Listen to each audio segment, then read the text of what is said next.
First of all congrats Bigg Boss 18 முடிஞ்சிருக்கு. Thank you so much. இல்லை இந்த படம் ரொம்ப ஹாப்பி. ஏன்னா பிக் பாஸ்ல இருந்து 2 கண்டஸ்டன்ட் நடிச்சிருக்காங்க. எனக்கு கொஞ்சம் லேட்டாக வந்தேன் படத்தில். செகண்ட் ஹாஃப் ரொம்ப பிடிச்சது. நல்லா இருக்கு படம். பண்ணாரு. ரயன் எப்படி பண்ணியிருக்காரு? ரயனுக்கு நிறைய கரெக்ஷன் சொல்லியிருக்கேன். 2 பேருமே நல்லா பண்ணியிருக்காங்க. So all the best for the team. டீம்லாம் பார்த்தீங்க அகைன் ஒரு 1 வீக் ஆயிடுச்சு. எப்படி இருக்கு அந்த ஃபீல்? இனிமே எல்லாம் பிக் பாஸுக்குள்ள இருந்த மாதிரியே தான் இருக்காங்க. இன்னும் வெளியே வரலன்னு நினைக்கிறேன். இன்னும் 2 வாரத்தில் சரியாயிரும். உங்களுக்கு பிடிச்ச கண்டஸ்டன்ட் யார் சொல்லுங்க? அது அப்படியெல்லாம் ஃபேவரட்லாம் சொல்ல முடியாது. ஃபேவரட் சம்திங் எனக்கு இந்த கேரக்டர் பிடிக்கும், இந்த கேரக்டர் நல்லா பண்ணியிருக்காங்க அப்படின்னு சொல்லுங்க. அப்படி இல்லை. நாங்கள் ஃபஸ்ட்டு 2 வாரம் 3 வாரம் வந்து நாங்கள் நினச்ச அளவுக்கு கண்டஸ்டன்ஸ் பண்ணலான்னு தான் நினச்சோம்.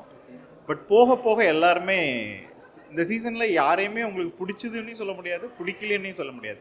ஏன்னா எல்லாருமே வந்து அவங்களோட 2 சைடையுமே காட்டியிருக்காங்க. மேபி அதுதான் அந்த சீசனோட சக்ஸஸ் நினைக்கிறேன். 2 வீடு பண்ணியிருந்தீங்க, அந்த ஐடியா எப்படி சார்?